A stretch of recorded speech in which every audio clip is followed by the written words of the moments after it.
C'est-à-dire que c'est un vent arrière, en fait, qui fait perdre la portance à l'avion. Pareil, on ne peut pas prévoir tous les mouvements de vent. C'est impossible. Et pourtant, dans l'aviation civile, malgré le fait que les pilotes le disent, on continue à imaginer qu'on peut paramétrer un atterrissage par le biais du calcul. C'est une illusion, c'est de l'hyper-rationalité, mais quand vous demandez aux pilotes, bon, concrètement, en off, comment vous faites? Tous les pilotes vous disent, au feeling. Au feeling, j'y vais, j'ai des repères visuels, je me base sur mes repères visuels, et puis, après, en espérant que ça se passe bien. Donc, bon, ça se passe bien en principe. Hein. Vous avez une chance sur 11 millions d'avoir un accident d'avion, je vous rassure. Hein. Mais voilà, donc je trouve ça très intéressant parce que ça montre exactement ce que nous dit Descartes. Il faut accepter l'indétermination. Et s'il y a bien des gens qui l'ont compris, c'est les acteurs sur le terrain. Les acteurs sur le terrain ont compris qu'on ne pouvait pas empêcher l'indétermination. Et alors, ce qui est frappant, c'est qu'à notre époque, on est dans une ère de l'hyper-rationalité, on voudrait que tout soit calculable. Et à côté de ça, on a une sorte de réaction totalement inverse. Une sorte de réaction à ce modèle de l'hyper-rationalité. Et cette réaction, c'est l'intuition. Il y a beaucoup de gens, et des managers, ils disent oh, écoute, moi, la décision, j'y vais à l'intuition. Qu'est-ce que ça veut dire, au fond? Qu'est-ce que c'est l'intuition? C'est un côté mystérieux, l'intuition, une espèce d'aura mystique, occulte. On ne sait pas trop ce que c'est l'intuition. Et d'ailleurs, quand on demande aux gens d'expliquer ce que c'est que l'intuition, les gens sont bien en peine de vous expliquer ce que c'est que l'intuition. C'est beaucoup moins sexy, l'intuition, quand on l'étudie à partir de la psychologie cognitive. Et quand on se rend compte ce que c'est qu'une décision prise de manière intuitive. Vous avez un très bon exemple au-dessus de moi. C'est un psychologue qui est assez connu aux États-Unis. Il se trouve que c'est celui qui représente l'école naturaliste de la décision. Et c'est quelqu'un qui s'est beaucoup penché sur qu'est-ce que c'est que l'intuition. Et bien en fait, il a un petit peu désacralisé l'intuition. Parce qu'il nous a dit en fait qu'est-ce que c'est l'intuition quand vous agissez par l'intuition. En fait, c'est juste des habitudes. C'est juste de la mémoire. En fait, sans vous en rendre compte, vous avez enregistré une similarité entre ce que vous êtes en train de vivre et une expérience passée. Et vous faites un rapprochement. Sans vous en rendre compte. Vous le faites de manière mécanique. Mais c'est juste de l'habitude. Et du coup, Klein nous dit, c'est bien l'intuition, mais ça marche que si votre environnement est super stable. S'il n'y a pas de variation dans votre environnement, ça marche, vous pouvez fonctionner à l'intuition. Parce qu'en effet, il y a de la répétition. Mais si vous tombez face à un cas qui est réellement nouveau, votre intuition ne vaut plus rien. Parce que justement, vous allez enclencher des habitudes de pensée, des habitudes de fonctionner, qui ne sont plus du tout opérantes à l'intérieur du cadre contextuel dans lequel vous êtes. Et le résultat de ça, c'est que vous allez prendre foncièrement une mauvaise décision. Donc il faut se méfier de l'intuition. L'intuition marche que quand on a déjà beaucoup d'expérience, emmagasinée, et quand on est dans un environnement relativement stable. Donc, je reviens à mon point de départ, Descartes a raison, il faut accepter l'indétermination. Et il faut peut-être se méfier des solutions toutes faites, qui consistent à dire « je vais m'en remettre à l'intuition ».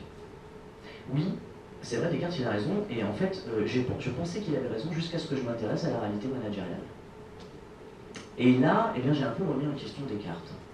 Pourquoi? Parce que je me suis rendu compte qu'en fait, ce que Descartes me vendait, c'était un modèle très genré de la décision. Il y a quelque chose, il y a une sorte d'entêtement. Je prends une décision et après je m'y tiens, quoi qu'il arrive.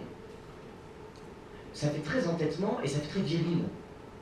C'est un modèle de la décision qui est très masculin, qui est très phallocentré, qui est très viril, qui est très basé sur la virilité. Et surtout, en fait, c'est un modèle de la décision qui peut carrément s'avouer dangereux dans certains contextes. Dans certains contextes, si je suis le conseil de Descartes, je risque de gros problèmes. Alors Descartes, il a raison. Il faut éviter ce qu'on peut appeler la paralysie par l'analyse. Vous savez, les gens qui veulent absolument épuiser tous les facteurs du contexte pour prendre une décision, et qui du coup ne décident jamais, ça c'est un vrai problème. Et le problème, c'est que l'entêtement dont parle Descartes, il est dangereux. Pourquoi? Parce que justement, prendre une décision, c'est apprendre. Prendre une décision, c'est rester en contact avec la réalité et avec les nouvelles possibilités qui peuvent s'ouvrir à chaque instant. Exactement l'inverse de ce que me dit Descartes. Descartes, une fois qu'il a pris une décision, il devient sourd. Il fonce coûte que coûte sans prendre en compte la réalité. Et justement, la réalité, elle est changeante. Encore une fois, c'est quelque chose qu'on connaît bien dans le monde de l'aviation. Ça va être une fixation ce soir, je vous préviens. On appelle ça le fixation target, mais ça ne vaut pas que pour l'aviation, en fait, ça vaut pour plein de domaines. C'est quoi le fixation target? C'est les gens, une fois qu'ils ont pris une décision, en fait, ils ont beaucoup de mal à changer de cap et à se remettre en question. Une fois que les gens ont pris une décision, ils sont obsédés par la finalité de leur décision, par la cible, et ils oublient complètement la possibilité de changer de cap. C'est même pas qu'ils ne le veulent pas, c'est qu'ils l'oublient. Un très bon exemple à ça, donc, ce sont les avions. Dans l'aviation civile, les orages sont classés de 1 à 6. 1, c'est pas très dangereux, et 6, c'est vraiment un très gros orage. Il faut savoir que la règle dans l'aviation civile, c'est qu'un pilote ne traverse jamais un orage égal ou supérieur à 3. Il ne traverse jamais ce type d'orage parce que c'est trop dangereux. Oui, c'est vrai. Sauf que, ça, c'est d'ancien. Mais on a remarqué que quand un pilote avait pris la décision d'atterrir, il se mettait à prendre des risques inconsidérables. Soudainement, on traverse des orages largement supérieurs à 3. Ce qui vaut dans le ciel vaut plus quand on approche de l'arrivée de sa décision. Quand on a pris une décision et qu'on approche du but, d'un coup, on prend des risques, on se précipite et on fait des choses qui n'ont plus de sens. Je ne sais pas si vous vous rendez compte, mais ça veut dire qu'en fait, les pilotes multiplient, on estime, par 1000 les risques quand ils font une descente. En fait, il n'y a que 10% des avions qui, sur un orage supérieur à 3, se déroutent. Et quand on demande aux pilotes, on leur dit « mais pourquoi vous faites ça ?» Alors évidemment, ils n'en ont pas toujours conscience, mais c'est pas parce qu'ils veulent prendre des risques ou qu'ils sont pressés ou quoi que ce soit. Non, non, ils le disent tous. Ils disent non, une fois que je me suis fixé sur la piste, j'ai beaucoup de mal à me dire que peut-être je vais devoir changer d'avis. Et peut-être que c'est ça la décision, pour le coup, managériale. C'est peut-être éviter cette espèce de phénomène de fascination de la cible et cette espèce de prise de risque qu'on a tendance tous à prendre à l'approche de la fin de la décision. Et puis il y a un autre souci derrière ça. L'autre souci, c'est dans l'entêtement des cartes, dans le fait de dire allez, tu prends une décision, tu ne bouges plus, tu suis le cap, il y a peut-être un biais de confiance. Alors celui-là, je l'aime particulièrement, le biais de confiance, parce que je trouve qu'il montre bien tout le problème que pose un biais dans la décision. Pour vous montrer ça, je vais prendre un exemple que je trouve très intéressant, qui se trouve dans un livre de Sibony. Je pourrais presque vous poser la question à tout le monde, vous pourrez faire le test si vous voulez. On a posé la question aux conducteurs américains. Et on leur a demandé aux conducteurs américains combien parmi vous estiment faire partie des 50% meilleurs conducteurs aux États-Unis. Mais il faut savoir une sorte d'anomalie mathématique, puisque 92% des Américains pensent faire partie des 50% meilleurs conducteurs aux États-Unis. 46% pensent faire partie des 20% meilleurs conducteurs aux États-Unis. Et la palme revient aux professeurs d'université, puisqu'ils sont 97% à penser qu'ils font partie des 50% meilleurs professeurs à l'université. Ça, c'est un vrai biais de confiance. Ça veut dire quoi? Ça veut dire qu'on se surestime. On se surestime. Et notamment dans nos prises de décision, on se surestime tout le temps. Oui, mais là où je veux en venir, je viens de vous dire un truc là. Mais est-ce que vous avez changé d'avis du coup sur votre capacité de conduire? Sachant que les gens se surestiment, est-ce que vous, personnellement, vous avez remis en question votre confiance dans le fait que vous faisiez partie des 50% meilleurs conducteurs en France, par exemple? Mais non, parce que c'est les autres qui se surestiment, c'est pas vous. C'est ça l'idée, c'est toujours les autres. Et du coup, là, vous voyez, je viens de vous donner un exemple qui est intéressant, c'est que je viens de vous apprendre un biais. Bon, je pense que je ne vous ai pas appris grand-chose parce que vous pouviez vous en douter. Vous connaissez ce biais, ça ne change rien. Vous continuerez à vous surestimer. Même si vous prenez l'option, alors je ne sais pas si certains connaissent cette personne, Bill Bernbach, c'est un publicitaire de génie dans les années 50 aux États-Unis à la Mad Men. C'est celui qui a fait le fameux slogan Think Smart pour la coccinelle. Et c'est un exemple très intéressant parce qu'il avait toujours dans sa poche une petite carte avec écrit peut-être qu'il a raison. Pour justement éviter de tomber dans le biais de confiance. D'accord, pourquoi pas. Bon, déjà, vous remarquerez que c'est maybe he's right. Hein, c'est-à-dire, ça s'adresse pas aux femmes, déjà. Déjà, ça dit quelque chose de l'époque, mais je ne sais pas si ça a changé déjà. Mais au-delà de ça, en imaginant qu'on fasse comme Bill Bernbach, qu'on ait vraiment un une petite carte dans la poche, qu'on la reçoit régulièrement? Est-ce qu'on va éviter de tomber dans le biais de confiance?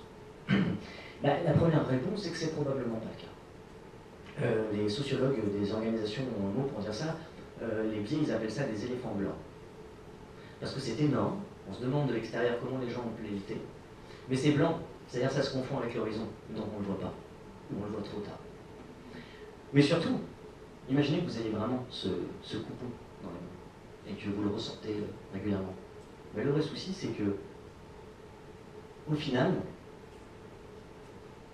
je vais avancer peut-être, au final, vous risquez, avec ce coupon, de tomber dans d'autres biais. Par exemple, en voulant éviter d'avoir trop confiance en vous, eh bien, vous risquez de devenir quelqu'un d'influençable par le groupe, et de tomber dans d'autres effets pervers, qui sont les processus de décision dans les groupes, etc. Donc, en voulant éviter un biais, quand on en connaît un, on est propulsé dans un autre biais. Donc, on s'en sort pas. Et en plus de ça, le biais de confiance, il est franchement utile parfois. Le fait de se faire trop confiance, c'est parfois franchement utile. Si on avait un bilan objectif de nos compétences, qui nous dit que ça ne nous empêcherait pas d'agir au final? Qui nous dit qu'on ne serait pas un peu freiné? Est-ce qu'on n'a pas besoin, alors ça je ne sais pas, c'est une question que je pose et que je jette à la volée, mais est-ce qu'on n'a pas besoin de se mentir un peu sur nos compétences parfois pour entreprendre des choses? Et puis en plus de ça, il y a quelque chose de très autoréalisant. Si vous croyez que vous êtes courageux et que vous agissez comme quelqu'un de courageux, vous devenez courageux. Donc certains biais, en fin de compte, peuvent être vraiment positifs. Ça dépend des fois. Donc en fait, je viens de dire trois choses. Je viens de dire, c'est pas parce que vous connaissez les biais que vous allez vous libérer des biais. Je viens de dire, deuxièmement, que nos biais ont parfois de l'intérêt. Et je viens de dire qu'en voulant éviter vos biais, en plus, on risque de tomber dans d'autres biais, donc on s'en sort pas. Alors si j'arrêtais là, ça serait franchement pessimiste. Parce que ça voudrait dire qu'il existe des biais, mais qu'on ne pourra jamais s'en sortir. Alors si je pense, c'est pas moi qui le pense, mais les gens qui se sont penchés sur la question pensent qu'il y a peut-être deux solutions pour sortir de ça. Mais deux solutions liées l'une à l'autre. Les deux solutions, c'est ce que je vais essayer de vous expliquer par la suite, ce sont d'une part les processus, et d'autre part le groupe. Le fait de prendre des décisions collectives peut peut-être nous éviter de tomber dans certains biais. Ça, c'est le premier point. Et le deuxième point, c'est que, attention, ça ne suffit pas. Parce qu'en fait, des fois en groupe, on prend franchement de très mauvaises décisions. Donc, il faut prendre peut-être des décisions en groupe, mais il faut le faire selon certains procédés. Ce qu'on appelle des process. Mais il y a certains processus qui peuvent nous éviter de tomber dans de mauvaises décisions. Et je crois qu'ils ne sont pas si nombreux que ça, en fait, ces processus, pour au moins éviter certains problèmes. Alors, je vais vous montrer un exemple. C'est un exemple d'un groupe qui doit prendre une décision, mais qui ne va pas suivre, justement, certains process, et qui va prendre une très mauvaise décision. C'est un exemple donc, que donne Christian Borel, et c'est un exemple de randonnée en haute montagne. Alors, c'est toujours des exemples intéressants, les randonnées en haute montagne, puisque c'est des secteurs à risque, il y a d'immenses risques. Et il y a une école de la sociologie qui s'intéresse à ça, ce qu'on appelle l'école de la haute fiabilité organisationnelle, qui s'intéresse justement aux gens qui sont hyper experts et qui prennent des décisions très mauvaises. Comment des gens qui sont très formés, qui sont très forts dans ce qu'ils font, alors ça peut être des chirurgiens, ça peut être des pilotes d'avion, j'en parlerai, et ça peut être également des randonneurs en haute montagne. Et ce qui est fascinant, c'est de regarder comment ces gens qui sont experts vont prendre une très mauvaise décision. Et si on comprend ça, eh bien peut-être qu'on a des chances de comprendre comment ils les ont faites et quelles idées on pourra en tirer, quelles règles on pourra en tirer. Alors là, c'est une sortie à ski qui se passe dans les Alpes, près des Ratissières, et c'est un groupe de randonneurs, ils sont 6. Et dans les 6 randonneurs, il y a 4 experts de la haute montagne. Donc c'est vraiment des gens qui savent ce qu'ils font. Donc l'équipe est composée de la manière suivante. On a Anne-Marie, qui est la chef de piste, et on a 3 autres experts, Pascal, Philippe et Marc, qui sont tous aguerris à la haute montagne, et on a enfin Sylvia et Jean, qui eux, pour leur part, sont des novices. Ils auront leur rôle dans l'histoire, on verra pourquoi. Et donc, ces personnes-là partent pour une randonnée, et à 2800 mètres, alors qu'ils sont à 2800 mètres, il y a une décision qui va être prise. La décision, c'est la suivante, donc ils sont tous en haut, je vous rappelle qu'ils sont à 2800 mètres, et la décision que va prendre Philippe, donc un des experts, c'est de passer par une combe, vous savez,